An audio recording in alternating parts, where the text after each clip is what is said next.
Attention, vous écoutez un podcast audioactif.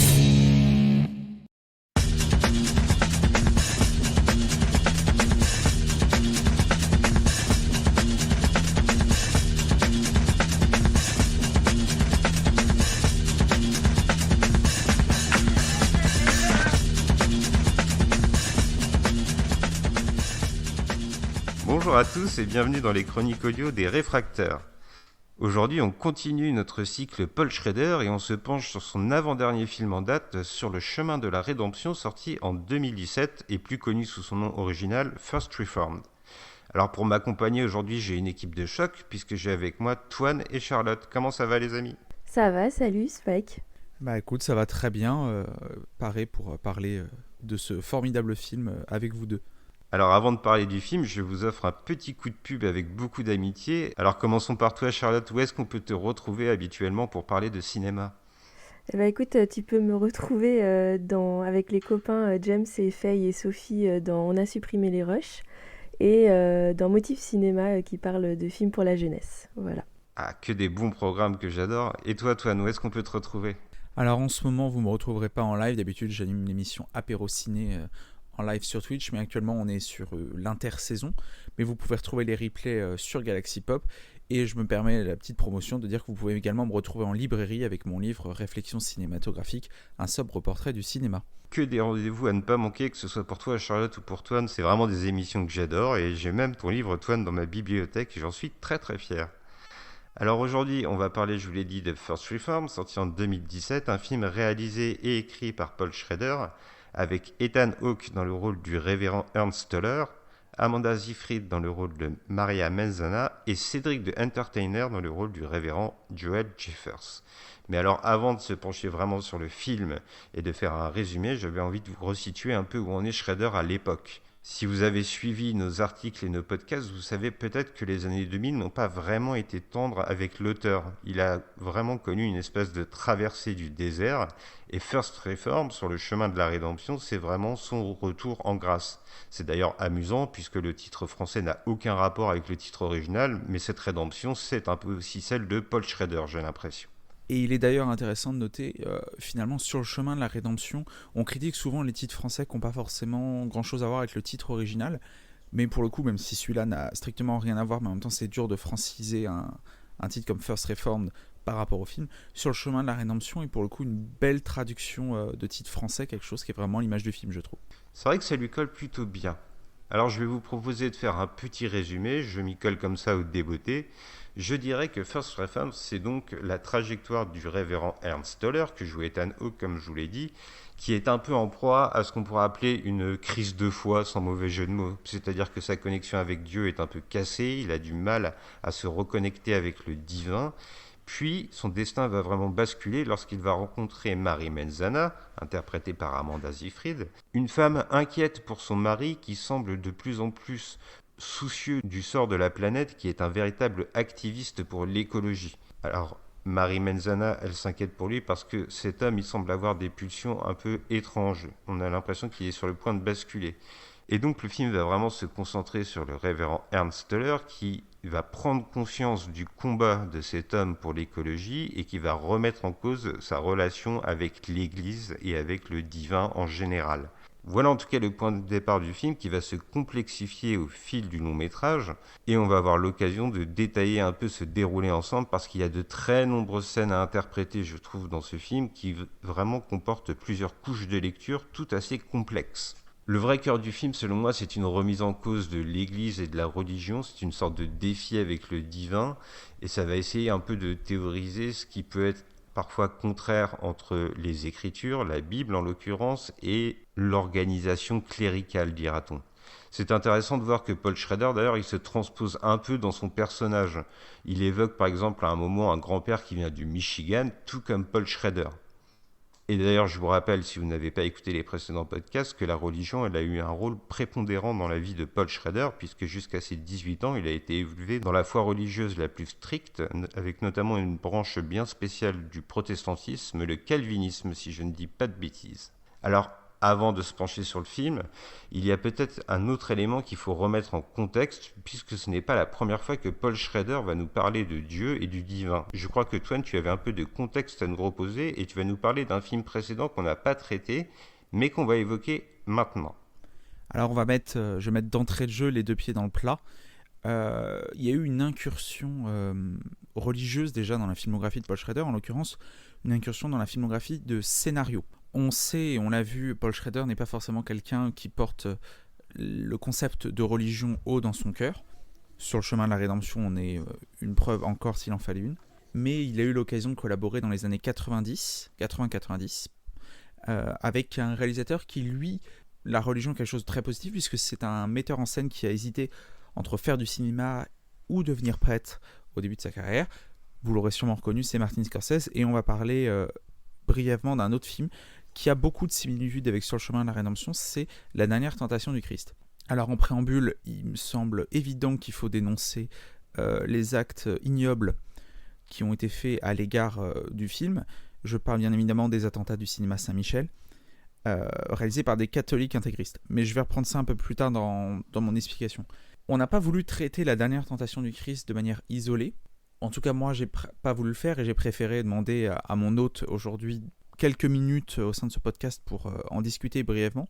Parce que le personnage de William Dafoe dans La dernière tentation du Christ, donc Jésus, et le révérend Toller, joué par Ethan Hawke dans Sur le chemin de la rédemption, présentent beaucoup de similitudes. En fait, ces deux films, par le biais de Paul Schrader, pour moi, parlent du conflit entre homme et religion, entre figure religieuse et celui qui l'incarne.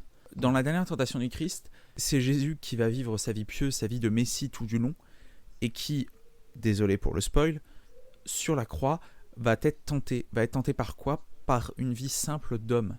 S'ensuit toute la boucle, le deuxième acte du film, qui concerne vraiment sur Jésus, sa vie d'homme, et qui nous questionne sur la figure ultime, ou presque, du christianisme, c'est-à-dire le Christ. Est-ce que derrière cette figure divine se cachait pas un homme qui avait d'autres aspirations que celui de sacrifier entièrement sa vie ? Alors, par la mise en scène de Martin Scorsese, on verra que c'est pas aussi tranché que ça. C'est un propos qui est un peu plus nuancé parce qu'on a la confrontation entre les deux visions des auteurs. Mais finalement, ça donne beaucoup plus de sens à ce que dit Jésus sur la croix, ce qui vient des textes, c'est que tout est accompli. Et Jésus, dans la dernière tentation du Christ, accomplit finalement cette boucle ultime avec ce péché ultime. C'est le péché du refus de son destin. Et Sur le chemin de la rédemption, on a un peu la même chose, c'est-à-dire qu'on a la confrontation entre ce révérend, qui est une figure religieuse, quelque chose de stable, on le voit bien dès le début du film, avec le personnage d'Amanda Seyfried et son mari qui viennent le chercher parce que c'est la figure religieuse de la ville, et qui au final, plus le film avance, plus cette figure craque pour dévoiler le fait que derrière il y a un homme qui parfois est un peu trop écrasé par le poids de cette religion. C'est une dénonciation pas forcément vindicative, dans le sens où Paul Schrader interroge par ces deux scénarios et sa mise en scène sur le chemin de la rédemption, un peu le poids de la religion. Est-ce que la religion est toujours pertinente ? Est-ce que c'est intéressant de se faire des idoles et d'en oublier leur propre nature ? Et dans cela, et je boucle ma boucle, finalement l'attentat du cinéma Saint-Michel, ça donnerait presque raison à Paul Schrader, c'est-à-dire que la religion est quelque chose de complètement déconnecté de la réalité, où des figures que l'on s'est nous-mêmes construit, entre guillemets, prennent le pas sur des propres vies humaines. C'est-à-dire qu'on préfère attenter à des vies humaines pour défendre des idoles religieuses. C'est terrible, et encore une fois, je dénoncerai toujours cet attentat abject, mais en plus, il est d'une connerie immense, si tu me permets le mot, Spike. C'est d'une connerie immense parce que ça donne raison au film, en plus. C'est marrant parce que tu parles du destin auquel on ne peut pas se soustraire. J'ai l'impression que tout au long de sa carrière, c'était vraiment un axe principal des films de Paul Schrader, et on l'a vu tout au cours de ce mois de novembre. Alors, une fois de plus, avant de se pencher sur le film en lui-même, il y a quand même deux grosses influences qui vont marquer First Reform. La première, c'est les communions de Bergman. C'est une histoire un peu comme celle de First Reform, d'un curé qui est en lutte avec sa foi, qui a du mal à se reconnecter avec Dieu, je réutilise l'expression. Mais je crois que Toine, tu avais aussi vu une autre influence assez marquée. On sait qu'un des réalisateurs qui influence beaucoup Paul Schrader, c'est Robert Bresson, et il y a son journal d'un curé de campagne, si je m'abuse, qui est en fait, First Reform, d'une certaine manière, est un pseudo-remake de Journal d'un curé de campagne. Je vais pas rentrer dans les détails parce que c'est pas le sujet du jour et qu'on va finir par faire une synthèse de plein de films alors qu'on parle quand même de First Reform là-dessus, mais je vous conseille de voir de toute façon voir tout film de Robert Bresson, car c'est un des metteurs en scène français les plus captivants. Et on retrouve une certaine vision que je qualifierais d'un peu naturaliste chez Bresson et chez Schrader. C'est un côté assez brut de décoffrage dans les deux. Il y a, par exemple, dans Sur le chemin de la rédemption, on n'a quasiment pas de musique extra-diégétique, ce qui est une chose rare dans le cinéma d'aujourd'hui, avec un style très, très posé, très centré sur ses personnages. En fait, on a presque l'impression que Sur le chemin de la rédemption, c'est un Bresson des temps modernes. Oui, d'ailleurs, Paul Schrader cite ouvertement Bresson dans ses influences, que ce soit pour ce film-là ou pour d'autres. Je pense qu'on a bien posé le contexte, il est temps maintenant de se pencher sur le film, et notamment sur ce héros. On a vraiment un héros typique schraderien qui est assez proche de ceux qu'on a connus tout au long du mois. Il est en proie à des tourments internes, le système auquel il appartient ne lui convient plus, ici c'est l'Église. On sent vraiment l'homme qui est écrasé par les institutions. Mais c'est peut-être surtout dans la forme que le style de Paul Schrader va être vraiment omniprésent. On a la narration par un journal intime, on a cette voix off plutôt pertinente qui nous accompagne tout au long du film. C'est du pur Schrader. D'ailleurs, le réalisateur lui-même était assez surpris, une fois le script écrit, de voir une certaine ressemblance avec son Taxi Driver. Et c'est vrai qu'il y a une scène qui va appuyer ça, qui est exactement similaire à celle de Taxi Driver, où le personnage, donc dans Taxi Driver, c'était Robert De Niro, dans First Reform, ce sera Ethan Hawke, mais les deux personnages vont en fait remplir un bol de whisky au petit déjeuner et tremper une tartine dedans. Il y a un vrai clin d'œil entre les deux films. C'est aussi intéressant de noter que ce héros schraderien, il est incarné par Ethan Hawke, qui a lui-même envisagé de devenir prêtre, comme Martin Scorsese, dont tu nous parlais un peu plus tôt, Toine. Mais je crois, Charlotte, que toi tu avais aussi un mot à dire sur le nom de ce révérend, le nom de Toller. Oui, il y a certains noms dans le film qui sont importants et quand j'ai vu le film pour la première fois, c'est un nom dont la signification m'a interpellée parce que d'abord, toll en anglais, c'est le terme qu'on utilise pour un péage par exemple. Ça représente un dû ou un prix à payer. Et en fait, ce à quoi ça m'a fait penser, c'est au titre d'un roman de Hemingway qui est For Whom the Bell Tolls, qui est traduit par Pour qui sonne le glas. Et en fait, ce titre, il est extrait d'un poème d'un prêtre anglais du XVIe siècle qui s'appelle John Donne, dont on connaît une des citations qui est Nul homme n'est une île, No Man's an Island, je crois en anglais. Et en fait, le poème parle de comment on ne peut pas être seul dans le monde et qu'il faut forcément s'intégrer à un ensemble. Et or, dans le film, Toller, c'est un homme très très seul.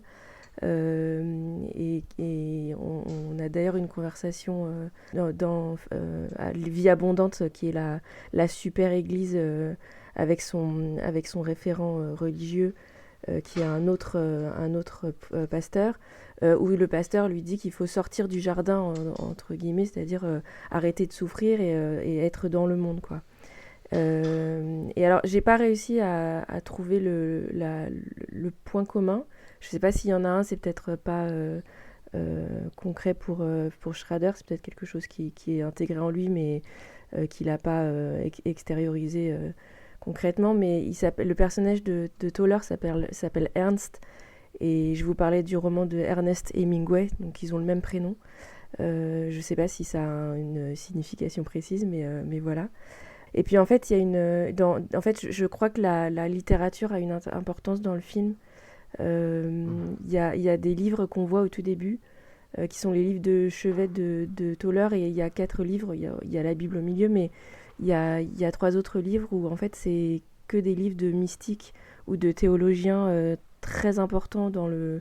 Oui, c'est ça, dans la mystique chrétienne en général. Il y a pas que des... Je crois pas qu'il y ait que des protestants, parce que lui, il est protestant, il y a aussi des catholiques.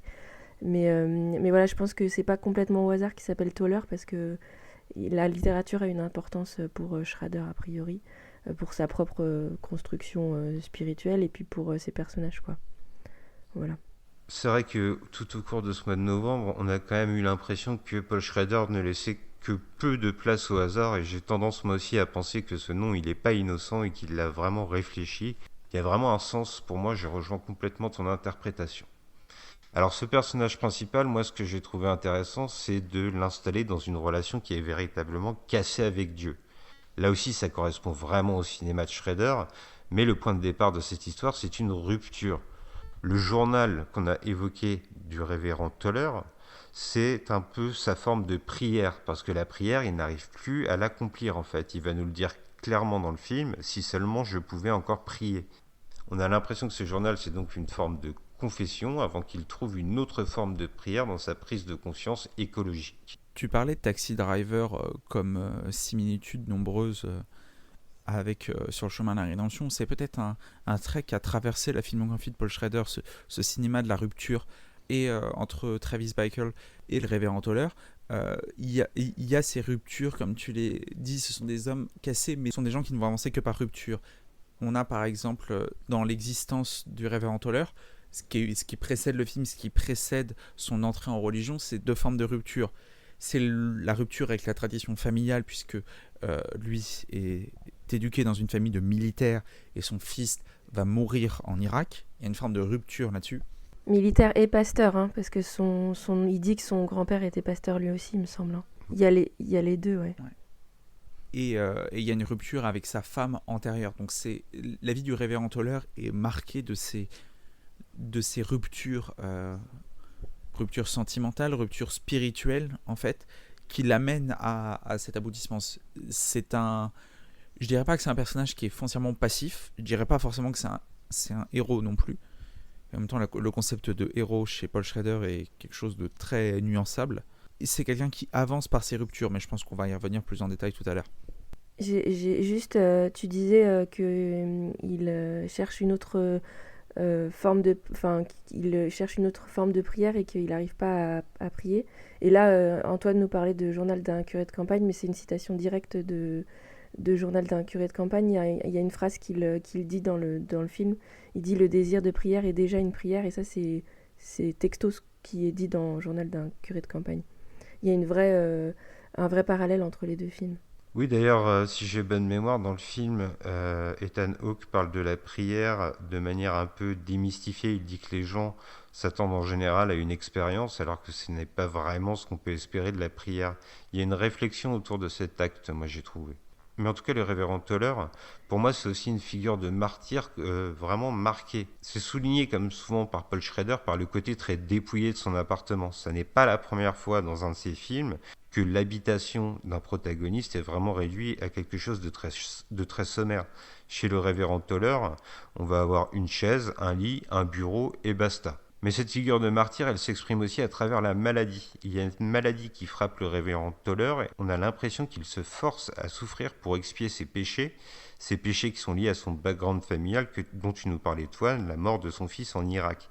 On va voir le révérend Toller, il va passer beaucoup de temps avant de consulter un médecin et il va se laisser souffrir alors que véritablement on a l'impression qu'il est proche de l'agonie. Il est dans l'agonie en réalité, mais dans le sens religieux du terme. C'est pour ça d'ailleurs que Jeffers, son pasteur référent, lui dit qu'il faut sortir du jardin, parce qu'en fait le jardin dont il parle, c'est le jardin de Gethsémani, qui est le jardin des oliviers.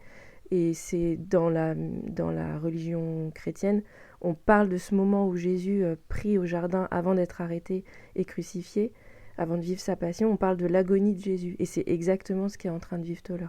Je peux qu'appuyer ce que tu dis sur l'agonie, et je vais même revenir sur la figure du martyr, qui est une figure aussi pleine d'empreintes religieuses. Oui, il y a une conception de martyr, mais pas forcément dans le sens positif qu'on peut donner parfois à ce terme. Je m'explique avant de perdre tout le monde, mais on a tendance à dire que le martyr, c'est quelqu'un qui souffre pour sa foi. La foi avec un grand F, alors que le révérend Toller, il ne souffre pas pour la foi religieuse, il souffre pour sa propre foi en lui-même. C'est quelqu'un qui, au fur et à mesure, on voit énormément bouleversé par un suicide qui va arriver, qui va retrouver foi en l'écologie ensuite. C'est quelqu'un qui perd foi dans son monde, qui perd foi dans sa religion, qui perd foi dans ses concepts dans lesquels il vit, dans son entourage, qui va retrouver une forme de bulle d'oxygène auprès d'Amanda Seyfried. Et ça nous questionne aussi par ce martyr-là sur des rôles, sur une question en fait de justice et tout. Et j'attire un peu votre attention, c'est quelque chose qu'on a parlé en off avant en préparant cette émission. Il y a un son sur le générique de fin qui nous a un peu surpris.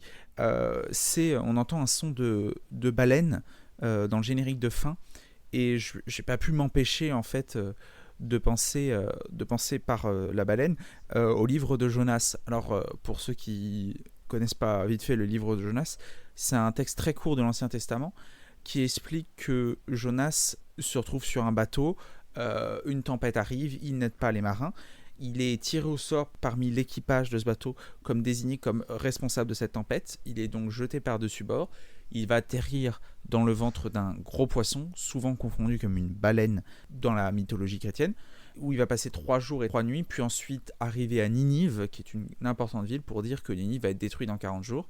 Las d'être écouté ou non, il part dans le désert, Dieu fait pousser un arbre à côté de lui, tue cet arbre le lendemain, la colère, et au final c'est un texte très court que j'ai assez mal résumé je pense, mais je vous invite à lire parce que c'est vraiment 5 minutes de lecture. C'est un texte qui porte sur la notion de repentir et sur la notion de justice. Et surtout, Jonas, il est sur ce bateau au départ parce qu'il a refusé d'écouter l'appel de Dieu, en fait. Dieu lui dit, tu dois aller dire à telle ville, je crois que c'est Ninive justement, que je vais les détruire, quoi, en gros. Je vais les punir. Et il refuse il dit, puisqu'ils sont trop cons, en gros, tant pis pour eux, je vais pas m'embêter à aller leur dire d'arrêter d'être débiles, quoi. Et comme il refuse, Dieu le punit, en fait. Oui, Charlotte, tu expliques ça bien mieux que moi. Je vais te laisser les explications religieuses pour la suite du podcast, je crois. T'as vraiment cette figure, en fait, cette notion de repentir, cette notion de punition pour ne pas avoir fait ce qu'il fallait avant. Et alors, je ne sais pas du tout si c'est la raison de ce chant de baleine terminal dans le film, mais à plus y réfléchir, on est obligé de faire le pont entre guillemets spirituel entre Jonas et les révérends Toller, cette notion de repentir, de destin et de parallèle avec la justice, qui sont des thématiques qui sont inhérentes au film. C'est vrai que le repentir, il va être omniprésent, parce que quand le révérend Toller écrit dans son journal, il va sans cesse s'autocritiquer, se reprocher ses pensées. Et puis le repentir, on le voit aussi dans son attitude destructrice, avec notamment une addiction à l'alcool assez forte. Alors, j'ai quand même envie de vous interroger sur la vision de l'église que nous propose Shredder.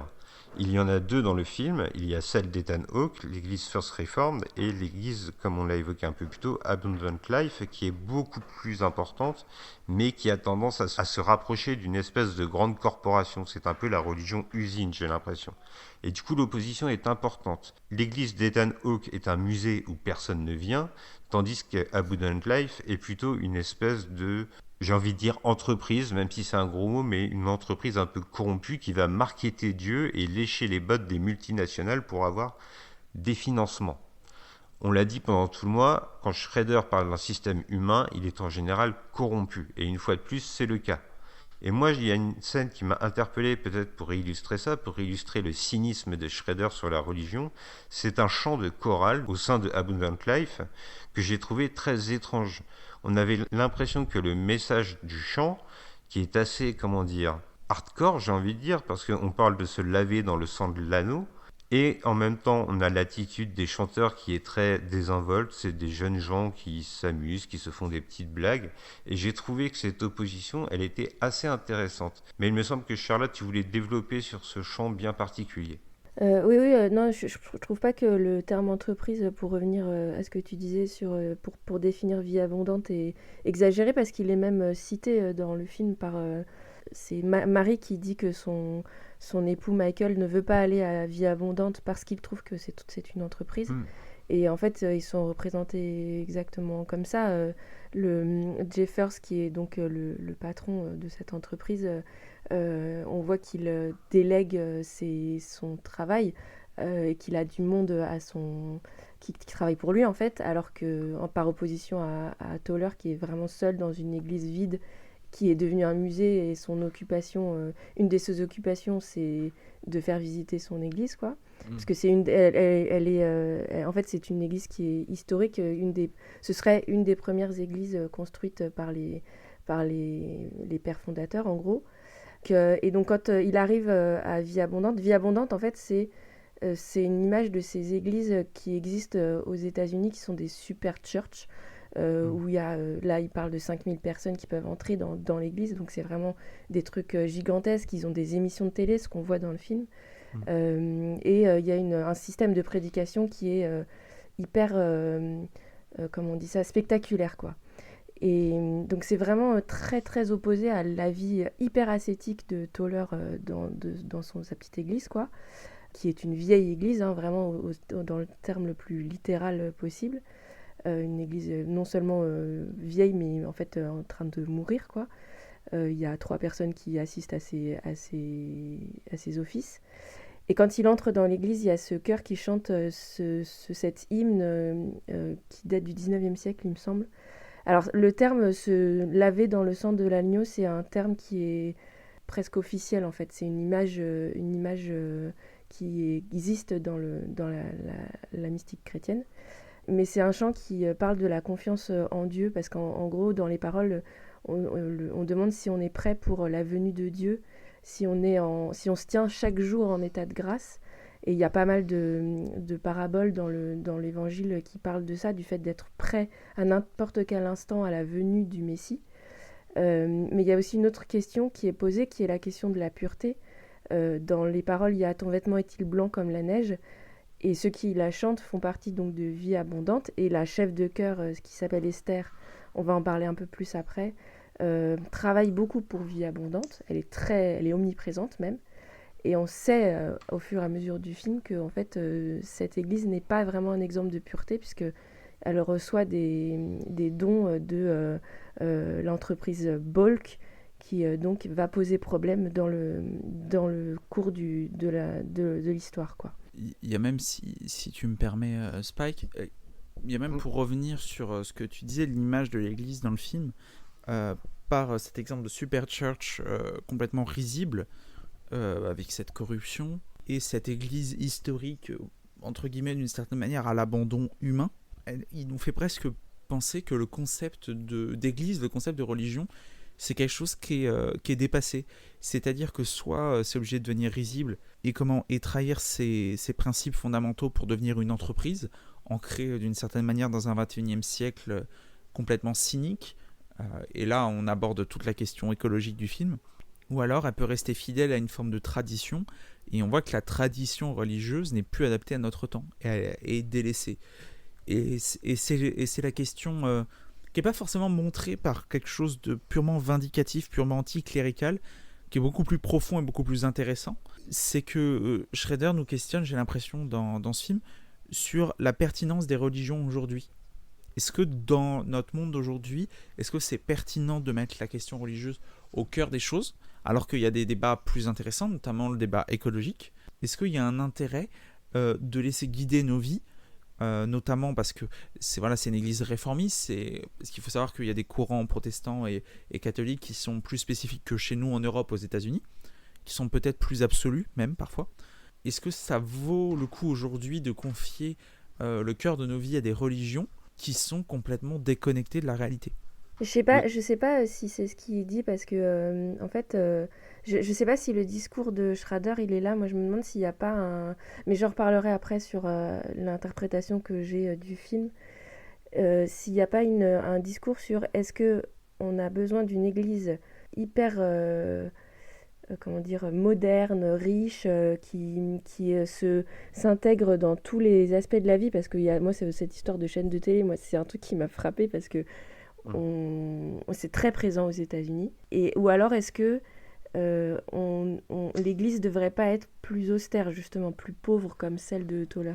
Je sais pas, parce que tu vois, par exemple, quand tu dis qu'il y a des débats plus importants comme l'écologie, dans le film, Toller pose la question, mais où était l'Église quand on a voté les gens qui nous représentent, en gros. Et il dit pas, c'est plus, on doit plus se concentrer sur la foi ou sur la religion, mais sur l'écologie. Il dit, il faut que l'Église que les chrétiens en général s'investissent dans la question écologique, en fait. Il y a de ça, je peux clairement pas aller à l'opposé de ton interprétation du film. Après ça c'est la beauté de ce podcast, c'est qu'on chacun va pouvoir exprimer, je pense, ses points de vue. Moi je retiens un peu cette scène là. J'ai envie de te dire que Toller pendant le film est sur le chemin de sa rédemption, si vous me passez le mot. Là-dessus, à ce moment-là, j'ai plus l'impression que ce n'est pas le pasteur qui parle, mais c'est le croyant. Est-ce que finalement l'Église à ce moment-là ne nous a pas abandonnés? En tout cas, Schrader, lui, il est fâché contre les institutions, hein. Il dit qu'il continue à aller au temple, mais il aime pas il dit que ce côté club d'appartenir à une paroisse, quelle qu'elle soit, crée justement des ruptures entre le monde et la foi, quoi. Il y a un plan qui est quand même assez marquant, qui survient juste après la scène dont tu parlais, Charlotte. C'est un plan sur... alors, j'ai pas exactement le terme, c'est lorsque les pasteurs mettent en gros le thème de la prêche du dimanche devant l'église. Je sais pas comment ça s'appelle, ça, j'avoue. Je sais pas non plus, ça existe voilà, pas chez nous. Et Ethan Hawke écrit Will God forgive us? Et il y a quand même tout ce côté de est-ce que Dieu ne nous abandonne pas, est-ce que l'Église ne nous abandonne pas? Qui, à mon sens, mais c'est parce que je suis bourru et que je refuse d'admettre que je peux avoir tort, mais qui pour moi dans le sens va sur le côté de est-ce que l'Église est encore pertinente aujourd'hui? En tout cas, c'est une question qui est posée par cette question de est-ce que Dieu nous pardonnera, c'est une question qui est posée par Michael dans leur conversation. Michael, donc le jeune homme qu'il doit conseiller sur demande de sa femme, il lui pose la question frontalement, est-ce que Dieu peut nous pardonner? D'ailleurs, c'est pas la même phrase qu'il écrit, parce que Michael demande Can God forgive us? Et lui va écrire Will God forgive us, c'est ça? Non? Ou c'est la même c'est question? ça, ouais. Et en fait, c'est intéressant que ça soit Michael justement à qui il arrive pas à... Il se gourre, quoi, avec Michael, il fait une connerie, quoi. C'est intéressant que la question elle vienne de Michael, quoi, parce que la question moi je la comprends, cette question qu'il pose, on est en train de bousiller la terre, et quand tu es croyant, normalement tu es en charge de la nature, t'es pas censé la bousiller, t'es censé la protéger, t'es censé la faire fructifier, et lui il se retrouve devant une mauvaise interprétation de la mission d'un chrétien, quoi, en gros.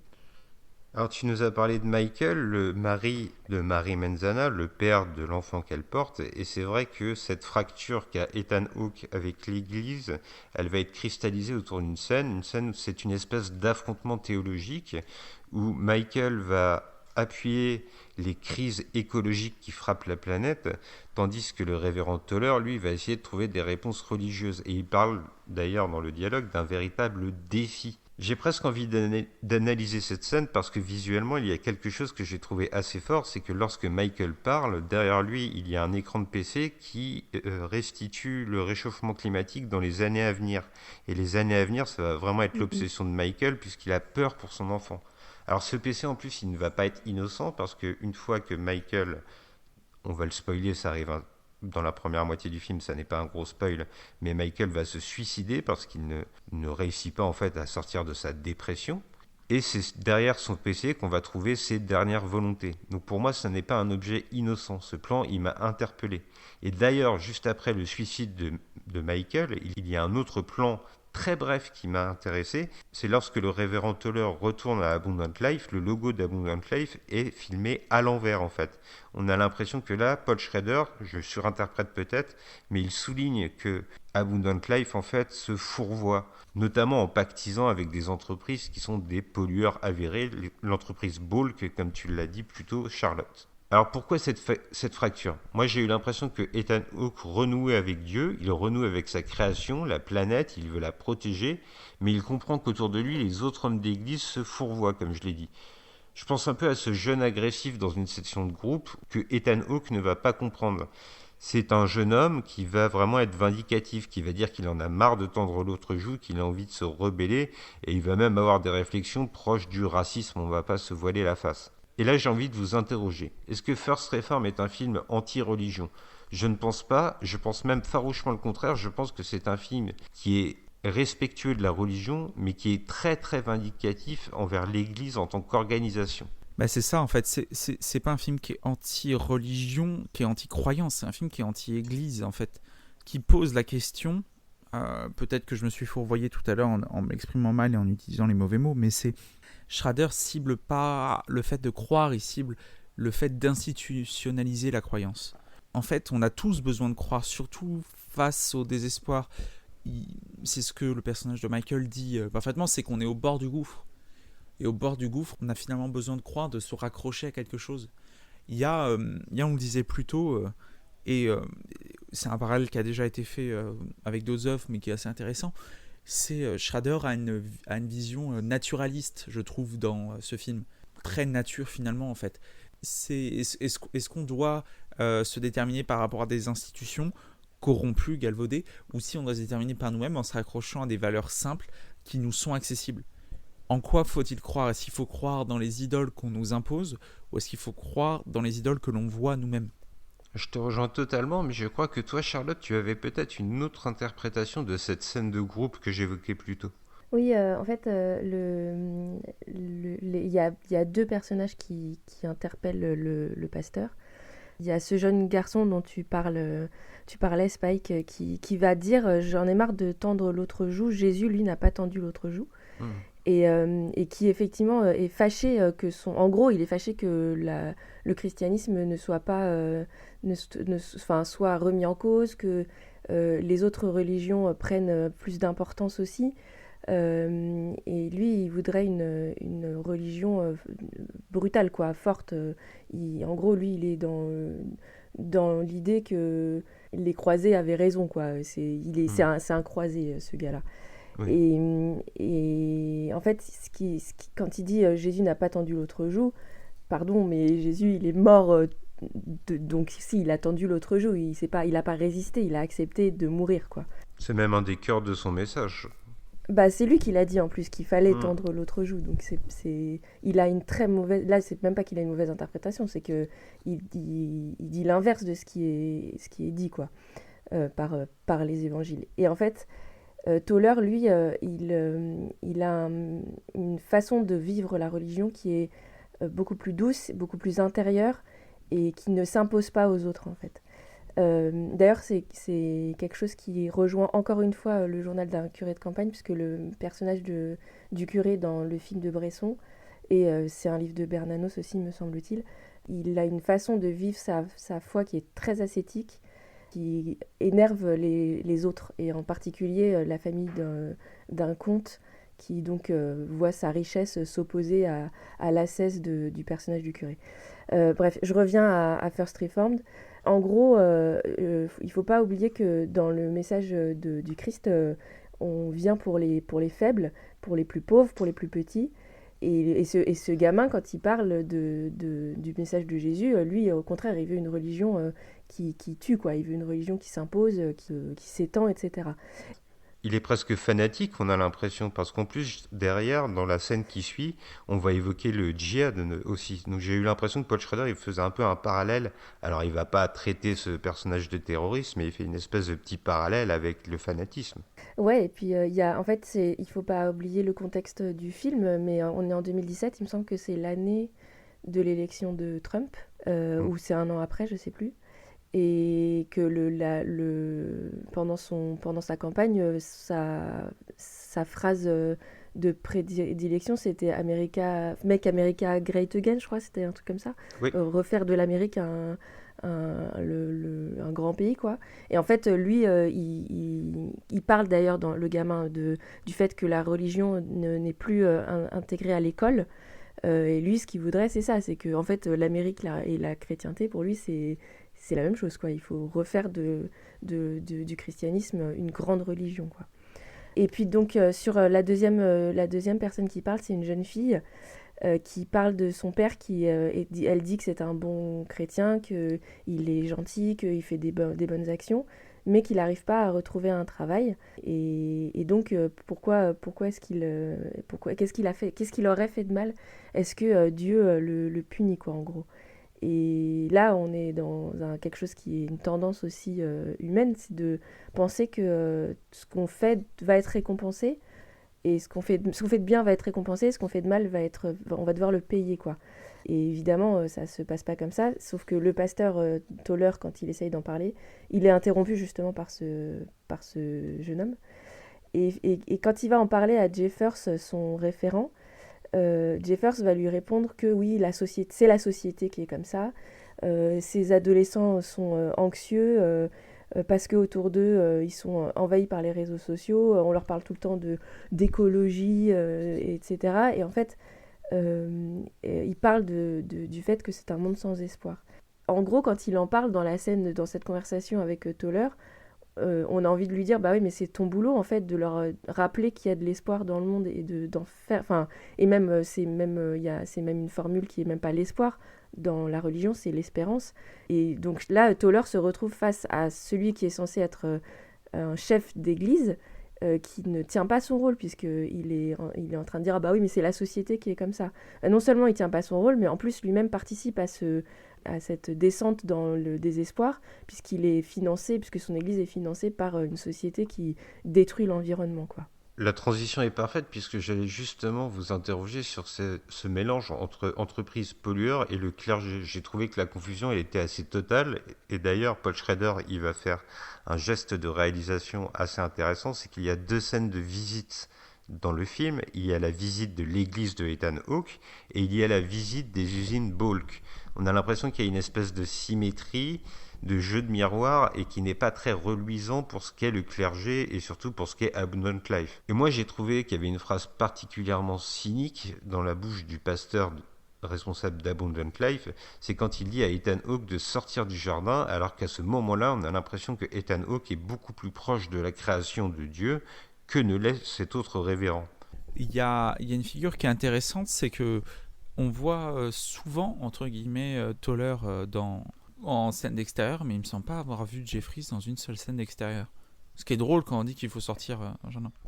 À part quand il va taper à la porte, en fait à la toute fin, quand il va chercher Toller, c'est le seul moment où on le voit dehors, il me semble. Ouais, et c'est justement lorsque le révérend Toller, au moment de s'accomplir, que lui sort de son jardin. Finalement, c'est le moment où il semble peut-être le plus en phase et le plus en décalage, entre guillemets. C'est assez paradoxal, mais il y a une espèce d'ambivalence dans leur relation qui a atteint son paroxysme à ce moment-là. En parlant de jardin, je crois que Charlotte, tu voulais nous expliquer un peu plus quel est ce jardin dont on parle. Bah en fait, j'en ai parlé un peu au tout début, tout à l'heure. Donc le jardin, je me suis posé la question parce que il y a 2 fois, il me semble, le terme de jardin qui est utilisé.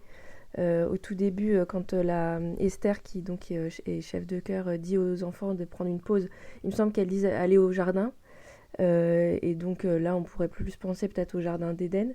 Et le deuxième jardin, c'est le jardin des Oliviers.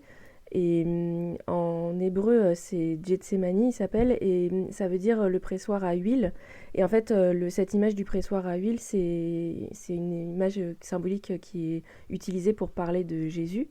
Et et l'huile, en plus, chez les chrétiens, ça a une importance particulière pour le baptême, parce que c'est avec ça qu'on oint le front des baptisés, puisque c'était une façon de leur dire qu'ils sont comme des rois, parce que l'huile étant quelque chose de précieux, c'était quelque chose qu'on utilisait seulement au départ pour les rois. pour baptiser les rois. Et donc, dans le film, il y a plusieurs liquides huileux dans la vie de Toller. Et entre autres, il y a ce whisky qu'il boit et qu'il va mélanger à d'autres liquides. Il y a ce liquide rose. Alors, je sais pas, c'est un nom très précis. Apparemment, c'est très connu aux États-Unis, mais c'est un liquide qu'on utilise pour les maux de ventre. Tu te rappelles du nom? Je sais plus. Je me rappelle pas du nom, mais c'est un truc rose dégueulasse qu'on voit souvent dans les films, effectivement. Ouais, voilà. Et le troisième liquide... alors, non, il y en a un quatrième encore, mais j'en parlerai après. Le troisième liquide, c'est ce débouche chiotte qu'il utilise parce qu'il a donc des soucis d'estomac vu qu'il est atteint d'un cancer. Et le quatrième liquide, justement, c'est pendant une visite au médecin, c'est le sang de Toller, qui tout à coup, en plus, c'est un plan un gros plan sur une... C'est quoi, Antoine, aide-moi? C'est pas une seringue, il me semble. Si. C'est une perfusion. C'est assez bizarre. Je me demande comment ils ont fait ce plan, vraiment d'un point de vue médical. En fait, ça fait le chemin inverse de ce qu'on appelle une perfusion. C'est-à-dire que ça remonte alors que ça devrait redescendre. D'accord, ok. Ah, ok, d'accord. Et du coup, on a cette couleur très vive tout à coup, alors qu'on est dans un film qui est hyper sombre, gris, noir, blanc. Donc il y a ces 4 liquides visqueux, et je parle pas de la pisse parce que je pourrais en parler, je pourrais l'intégrer, cela dit, mais là, dans le côté huileux, en tout cas, on a ces quatre liquides. Et donc ce jardin, c'est ce que je disais tout à l'heure, c'est une référence à l'agonie du Christ. Et effectivement, Toller, pendant tout le film, il est en agonie, il est en souffrance permanente, quoi. Non seulement physiquement parce qu'il est atteint de ce cancer, et on voit des scènes hyper triviales de sa vie de malade, mais en plus il a une agonie spirituelle, quoi. Et quand Jeffers lui dit il faut sortir du jardin, moi je trouve qu'il a raison. Parce que effectivement, si on suit ce qui est l'histoire du christianisme, on n'a pas besoin de souffrir, on n'a plus besoin de souffrir aujourd'hui, puisque Jésus a déjà souffert, donc il n'y a plus besoin de la souffrance. Et ça, c'est marrant parce que dans À tombeau ouvert, qui est un film aussi écrit par Schrader, on a exactement la même phrase qui est prononcée. On n'a pas besoin de souffrir, tu n'as plus besoin de souffrir. Donc en fait, on se pose la question à ce moment-là de pourquoi est-ce que Toller suit ce chemin de martyr et quel sens ça prend dans son parcours, quoi. J'ai une réponse, mais j'en parlerai peut-être après. Alors, tu parles justement de sortir du jardin, mais moi j'ai l'impression que cet acte, Ethan Hawke, il le fait quand même partiellement, notamment dans ce qui va le connecter avec le personnage d'Amanda Seyfried. Tu voulais nous en dire un peu plus là-dessus, je crois, Antoine. Je trouve que le personnage d'Amanda Seyfried est, d'une certaine manière, c'est le personnage le plus pur du film, presque une forme de symbole de pureté, et que dans son chemin de rédemption, Toller va se rapprocher d'elle. Je trouve que Schrader la rapproche énormément de la Vierge. Le fait que son mari meurt et qu'elle soit enceinte, et en plus elle s'appelle Marie, oui. C'est ça, c'est une métaphore de la Vierge. Et pour revenir sur leur relation, je vais être obligé de spoiler, donc... Si vous n'avez pas vu le film, et on vous encourage à le voir évidemment, je vous conseille de sauter quelques minutes, puisqu'on va directement passer, non pas à la dernière scène, mais même au dernier plan. Et le fait que les deux embrassent, en fait, il y a ce baiser qui peut sembler très organique, et qui pour moi est très spirituel. C'est que d'une certaine manière, en souffrant la souffrance ultime, le barbelé sur le corps, il y a une forme de martyre plus traditionnelle.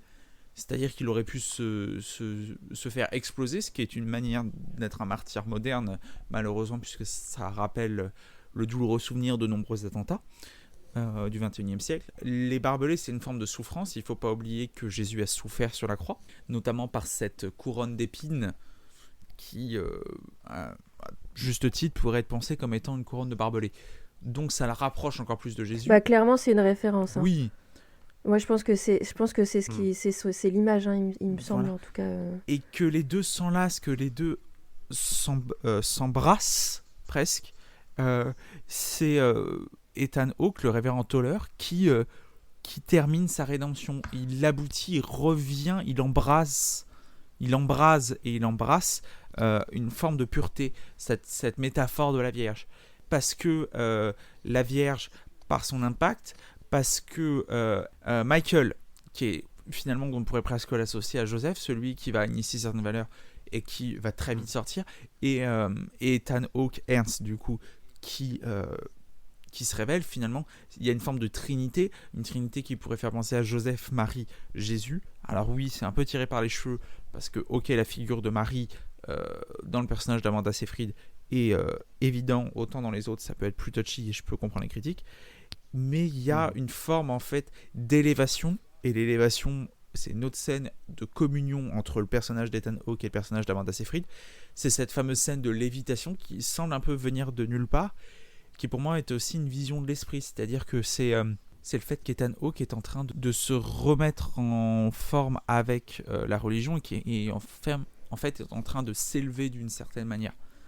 Il y a vraiment un côté très métaphorique dans ce personnage. Et je voulais juste revenir, c'est un débat qu'on a eu beaucoup en off. Alors on va pas rentrer dans les détails parce qu'il y a un moment il y a une question d'âge, et on pourrait même rapprocher le fait qu'en 2050, qui est l'exemple, l'aboutissement ultime, l'enfant que porte Amanda Seyfried dans son ventre, qui au passage, petite anecdote, soit dit en passant, mais l'actrice était vraiment enceinte sur le tournage. C'est ce qui a donné l'idée à Paul Schrader d'ailleurs d'inclure la grossesse dans le film. Voilà, l'enfant aura 33 ans, ce qui est 33 ans qui est l'âge du Christ, qui est encore une petite référence, mais rien n'est laissé au hasard chez Paul Schrader, une petite référence délicate au fait que potentiellement Marie est une métaphore de la Vierge. Alors, on a parlé de la relation avec Amanda Seyfried. J'aimerais qu'on aille un peu plus loin et qu'on l'oppose avec une autre relation, celle avec la sœur de Abundant Life, Esther. En fait, il y a une vraie opposition entre les deux, c'est-à-dire qu'avec Esther, on comprend que la relation a été consommée. On le rapproche même d'un péché, même si Ethan Hawke va rapidement balayer ça et dire qu'il ne regrette rien et qu'il a vu assez de péchés dans sa vie pour reconnaître les vrais péchés importants. Toujours est-il qu'il y a eu une relation amoureuse, mais qui n'a pas abouti. Ils l'ont consommée, mais elle n'a jamais perduré, à tel point que Ethan Hawke va même s'énerver contre Esther à un moment. En opposition, on a la relation avec Amanda Seyfried qui, elle, reste platonique pendant la plupart du temps, mais qui semble bien plus fusionnelle que celle que partage Ethan Hawke avec Esther. Si je peux pousser, même la figure d'Esther, elle peut en rappeler finalement une autre, c'est-à-dire qu'on a presque l'impression que la relation entre Toller et Esther est d'une certaine manière un peu cachée, et quitte à être dans les figures religieuses, ça peut vaguement faire penser à la figure de Marie-Madeleine. Il y a un côté de relation cachée en fait entre Esther et Toller, qui se voit toujours dans un couloir entre deux moments finalement, et qui a un amour profond. On sent qu'Esther a un amour profond, pas forcément dans le sens sentimental couple, mais un respect et un amour profond envers Toller, qui moi me fait penser parfois à Marie-Madeleine, un peu entre guillemets celle qu'on doit cacher dans la religion et qui pourtant aime profondément Jésus, et qui permet d'une certaine manière de mettre en relief avec un film dont on a parlé au début. Mais je vous laisse voir La dernière tentation de Christ pour comprendre ce dont je veux parler. Oui, tu mets le doigt sur quelque chose. C'est vrai que Marie-Madeleine, elle est au centre dans la dernière tentation du Christ, si je dis pas de bêtises. Mais il me semble que toi, Charlotte, tu avais peut-être une interprétation un peu différente sur cette opposition entre Esther et Marie. Ouais, en fait, je vais aussi parler d'un autre personnage de femme dans la Bible. Et là, on va commencer à entrer vraiment dans l'interprétation du film. En fait, il y a deux personnages il y a un extrait de l'Évangile où Jésus est chez des amis, et il y a deux filles chez ses amis qui s'appellent Marthe et Marie. Et Marthe et donc il enseigne en fait chez ces gens, il parle. Et Marthe va le servir pendant tout le temps. Elle va courir à droite à gauche, préparer des plats, s'occuper de lui. Enfin, elle est tout le temps active en fait. Et Marie, au contraire, va rester toujours assise à écouter Jésus. Et à un moment donné, Marthe va dire bah ça saoule en fait, parce que moi je fais tout et elle fout rien et elle fait que t'écouter, et j'ai l'impression que tu l'aimes plus que moi en gros. Et j'ai l'impression que dans le film de Schrader, Esther c'est Marthe et Marie c'est Marie. Et c'est là quelque chose qui est important pour le personnage de Toller dans sa définition. Parce qu'en fait, ce qu'il rejette chez Esther, c'est le fait que non seulement elle fait partie de Abundant Life, donc de cette super église, mais en plus elle est tout le temps en train de faire des choses, de s'occuper de lui, de téléphoner au médecin pour savoir ce qui s'est passé. Elle est partout, elle est à la télé, elle s'occupe, elle est derrière les machines, les consoles de la télé de Vie Abondante. Elle s'occupe du cœur, elle s'occupe des pauvres, s'occupe de l'arrangement de l'église où prêche le pasteur. Enfin, elle est tout le temps, elle est omniprésente et elle est tout le temps en train de faire des trucs. Et Marie, au contraire, et là je pense qu'Antoine t'a mis le doigt sur un truc qui est totalement juste, Marie, elle représente le côté spirituel auquel Toller aspire. Et en fait, Marie, on la voit pas faire grand-chose. En fait, on sait pas quel est son travail, on sait pas...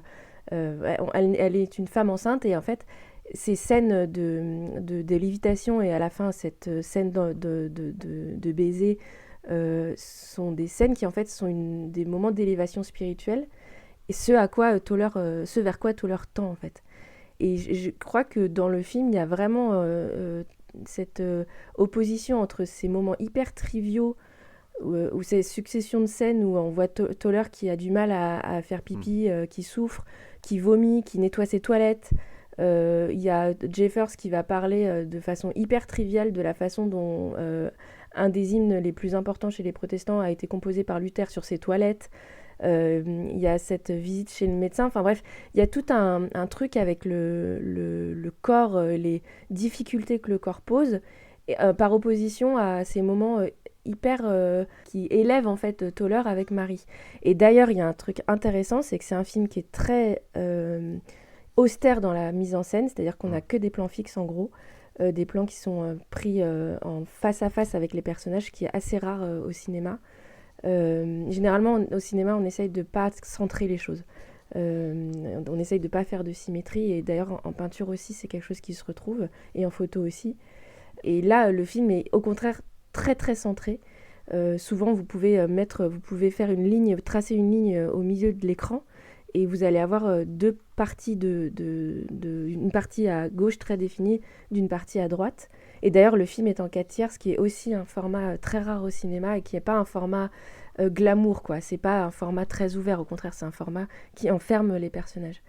Et donc, je disais, il y a très peu de mouvements dans le film, et les seuls mouvements du film, ce sont des moments où soit il y a Michael, soit il y a Marie, en particulier ceux avec Marie.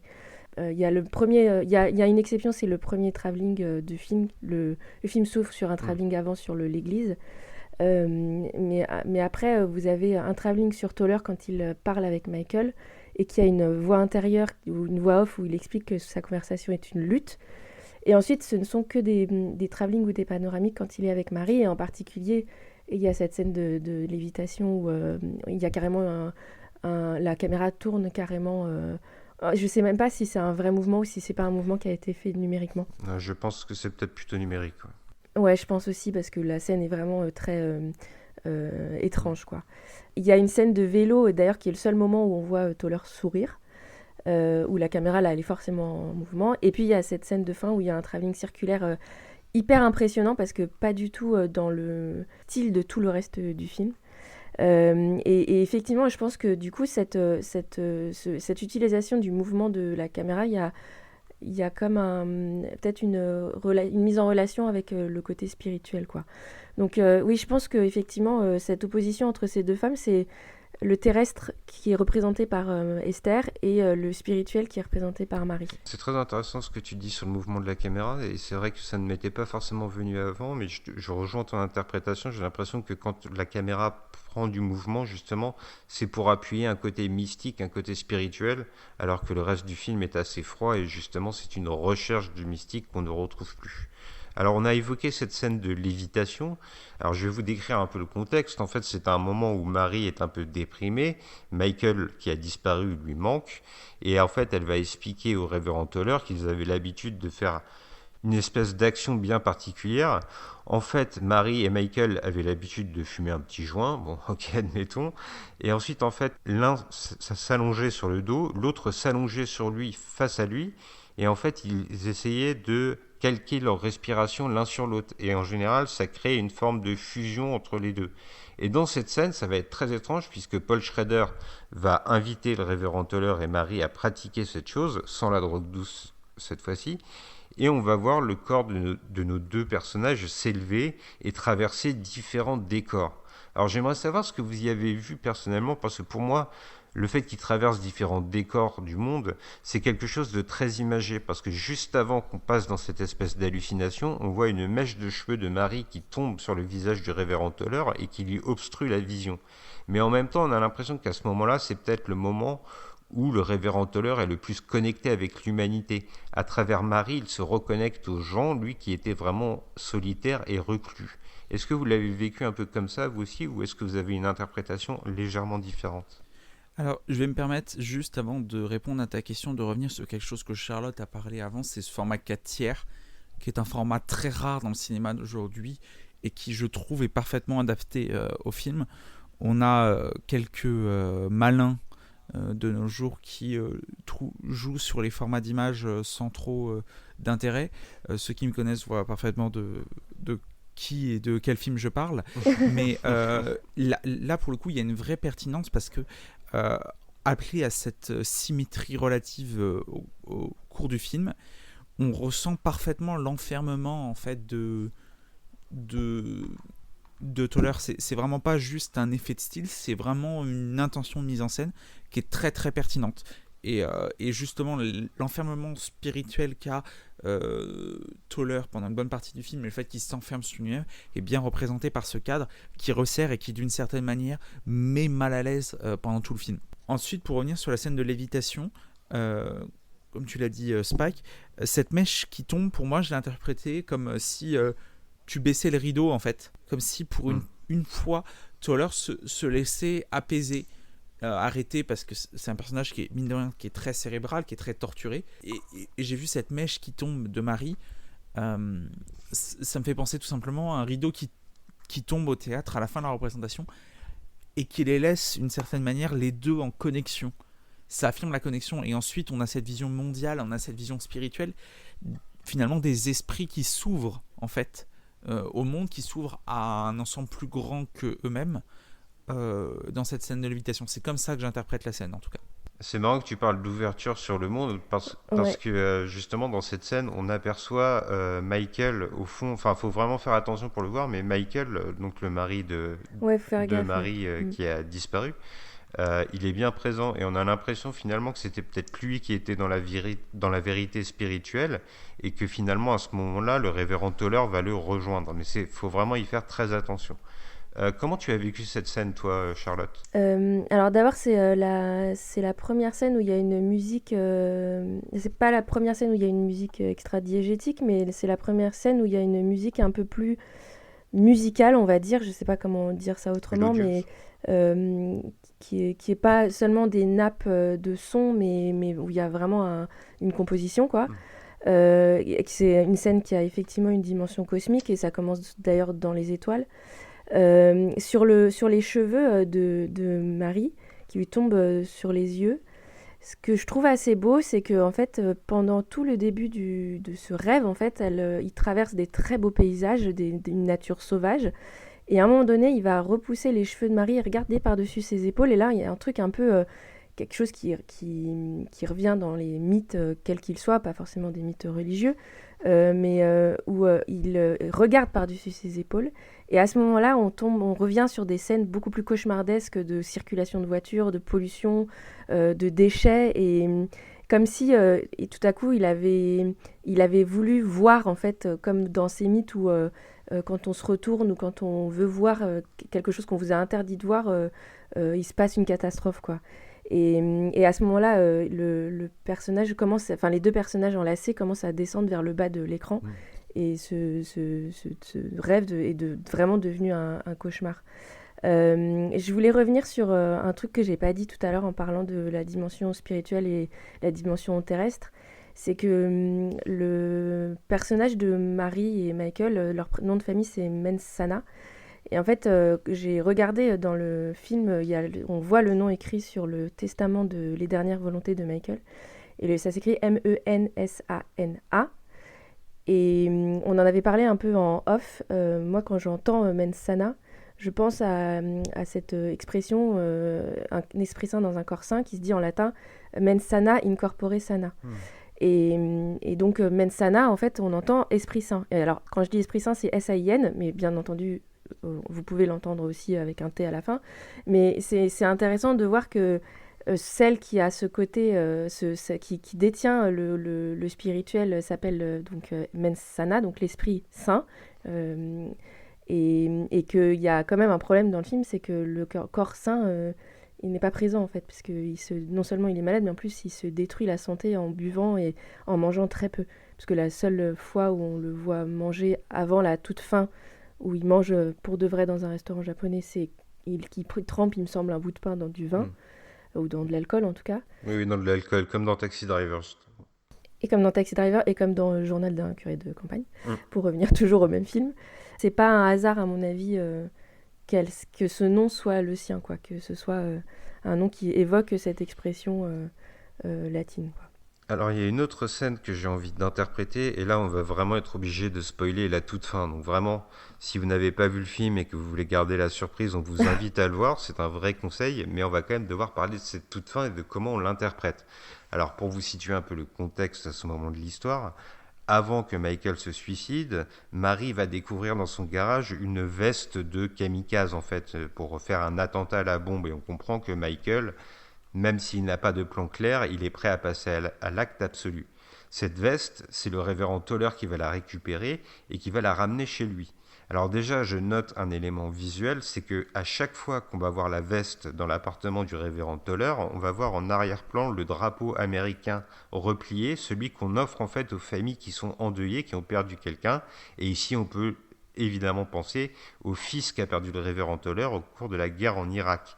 On a l'impression que le kamikaze et le deuil sont un peu rassemblés. Alors pour moi, à la fin, elle est métaphorique.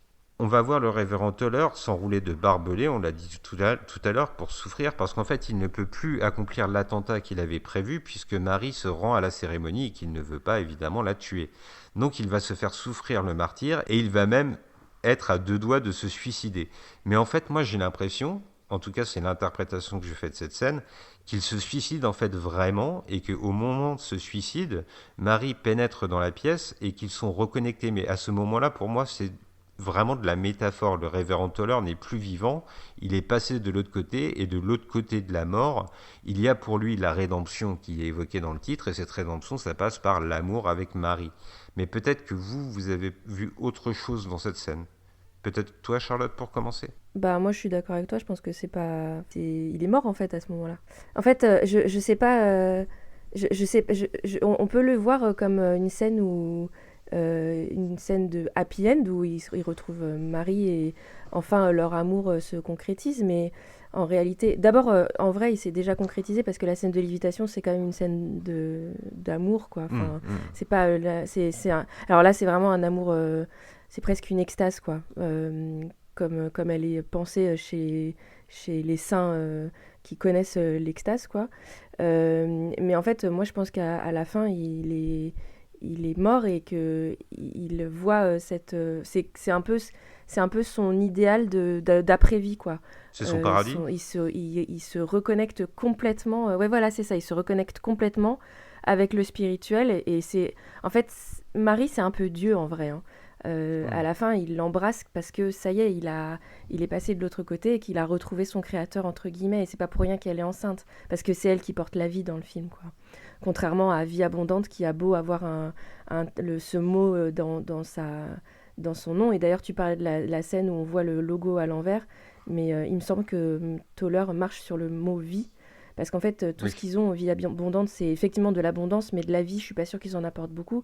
Alors que Marie, elle est... Enfin, concrètement, elle est porteuse de vie, quoi. Donc je pense qu'à la fin, effectivement, il est mort et que c'est son paradis, comme tu viens de le dire. Il y a peut-être un élément qui appuie ça, c'est le fait que Marie l'enlace fortement, alors que normalement, à ce moment du film, il est censé avoir des barbelés sur lui, et pourtant on ne va pas avoir de sang qui va tacher sa robe. Est-ce que tu rejoins notre interprétation, toi aussi, Toine ?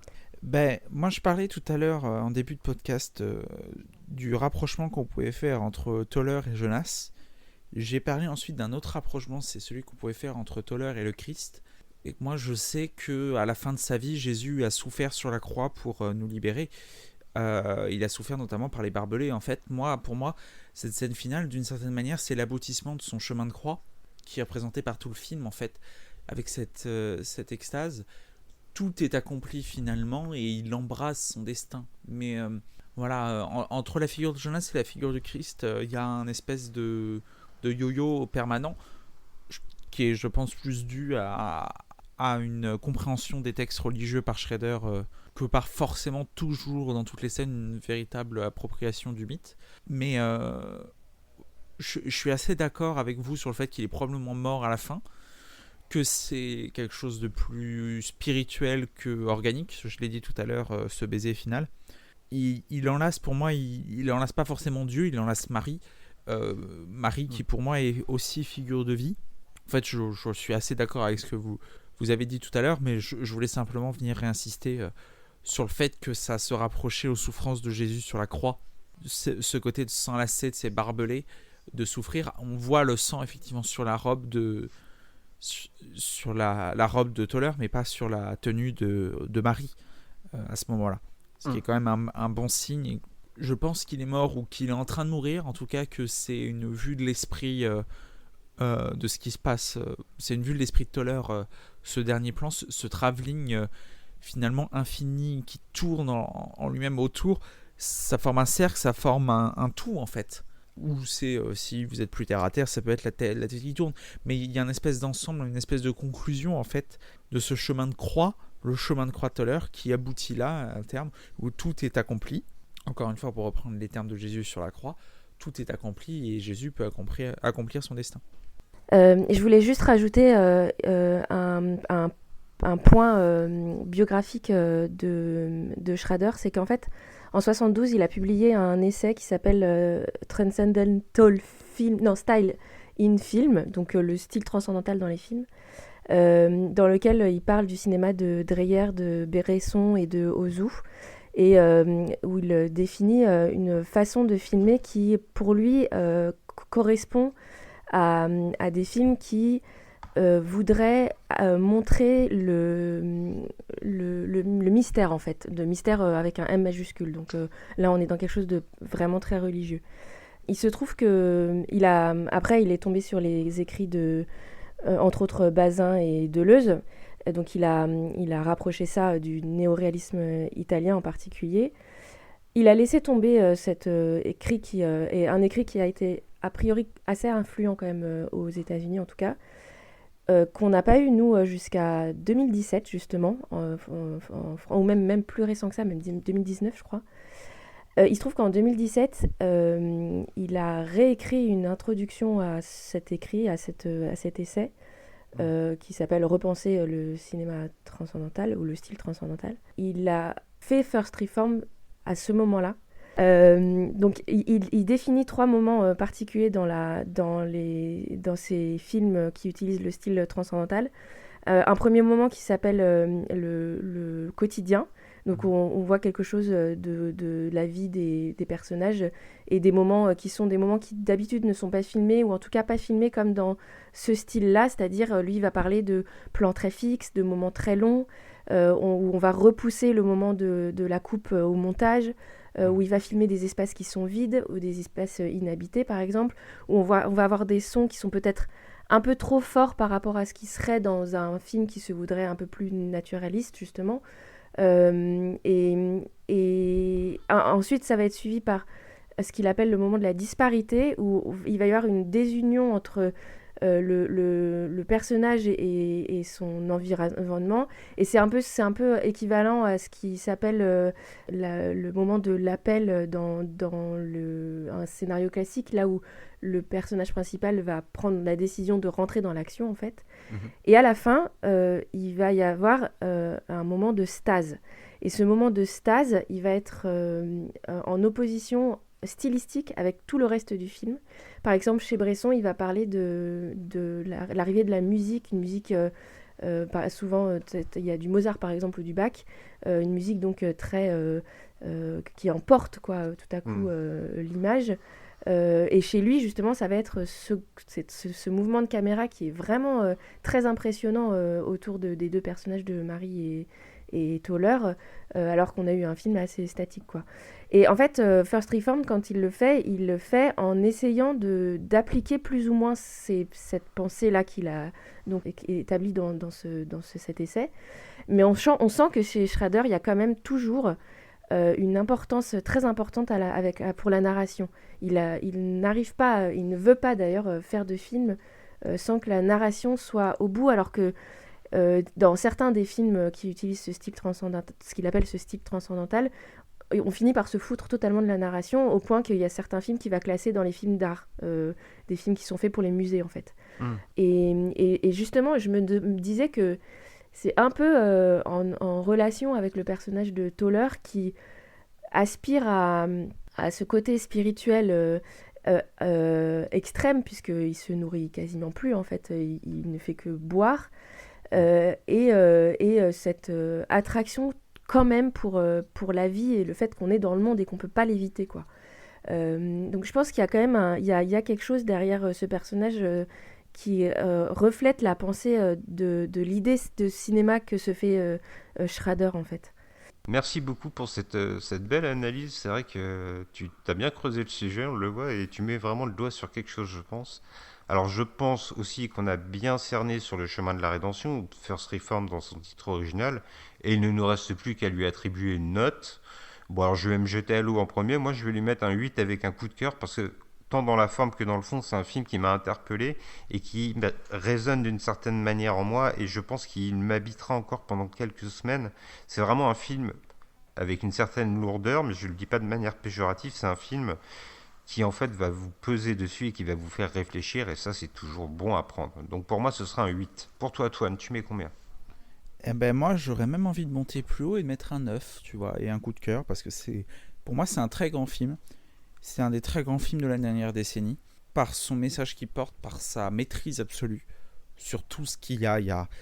On a surtout fait de l'interprétation, mais si on est plus critique dans le truc, c'est un film qui a très peu de défauts, qui réussit à peu près tout ce qu'il tente, qui réussit à peu près tout ce qu'il fait, et c'est assez rare de voir un film de nos jours qui prend des risques et qui réussit autant, donc ça sera un 9 avec un coup de cœur pour moi. Et pour toi Charlotte ? Bah, je vais m'aligner sur Antoine, tu vois, j'allais m'aligner sur toi, mais en fait, je trouve que c'est un film tu nous as dit qu'il n'est pas sorti au cinéma en France, et je trouve ça très étonnant, parce que Ouais. pour le coup, c'est vraiment stylistiquement un film vraiment intéressant, et ouais, je suis d'accord, c'est vraiment un grand film, quoi. Et puis qui est pas très simple d'abord, faut pas s'attendre à rigoler pendant 2 heures, quoi, mais c'est un film qui pose des questions de façon de façon très brute, mais qui ne donne pas de réponse, en fait, forcément, et moi c'est ça qui m'intéresse, c'est qu'il essaye pas d'affirmer quelque chose, en tout cas. Et j'ai l'impression que Schrader, en fait, dans ce film particulièrement, dans tous ses films, et dans celui-là particulièrement, il dialogue avec lui-même et avec ses ambiguïtés personnelles, en fait, et c'est ça qui est intéressant. Alors partons pour un 9 avec un gros coup de cœur, et il ne nous restera plus qu'à aborder Card Counter lors du prochain podcast, puisqu'on touche au but, le mois de novembre s'achève et la sortie du nouveau film de Paul Schrader se profile. Alors avant de se quitter, on a décidé désormais d'essayer de promouvoir un peu les éditeurs qui sortent ces films en Blu-ray et en DVD. Alors le film, d'après mes recherches, a été dispo chez l'Atelier Images et aussi du côté d'Universal, mais j'ai l'impression, en tout cas c'est ce que j'ai trouvé sur internet, que les deux sont un peu en rupture et que le film est désormais difficilement trouvable. Donc vraiment, si un éditeur nous entend et qui veut récupérer les droits de ce très très beau film, de ce film très intelligent, eh bien ce serait un véritable plaisir. Eh bien, je vous remercie Toine, je vous remercie Charlotte, et avant de se quitter, est-ce que vous pouvez nous rappeler encore une fois où est-ce qu'on peut vous retrouver sur Internet ? On va commencer par toi, Toine. Alors, j'en profite juste, apparemment, il est disponible à la location sur Prime Video, le film. Voilà, si vous tenez vraiment à le voir. Je me permets de préciser ça, et je rappelle que vous pouvez me retrouver sur Twitch en live et en replay en podcast, sur Galaxy Pop pour l'émission Apéro Ciné, et dans les librairies pour mon livre Réflexion cinématographique, un sobre portrait du cinéma. Et pour toi Charlotte ? Eh ben moi, sur ton site, sur le site des réfracteurs, en plus des, des 2 podcasts dont j'ai parlé sur ton site. Et puis j'ai fait une chronique pour ton site sur Mosquito Coast. Et il y en a une qui arrive sur À tombeau ouvert, voilà. Ou qui sera déjà peut-être sortie d'ailleurs à ce moment-là. Oui, il sera sorti avant, j'essaie de faire les films dans l'ordre chronologique. Donc effectivement, normalement, quand vous nous écoutez, ton article sur À tombeau ouvert devrait être disponible et je suis vraiment impatient de le lire. Eh bien, je vous remercie mes amis, et puis comme à chaque fois on fait des bisous un peu spéciaux, j'ai envie de faire des bisous de martyr aujourd'hui. Ça vous va? Avec plaisir. Ah cool. Allez, bisous de martyr et à bientôt tout le monde. Salut! Salut.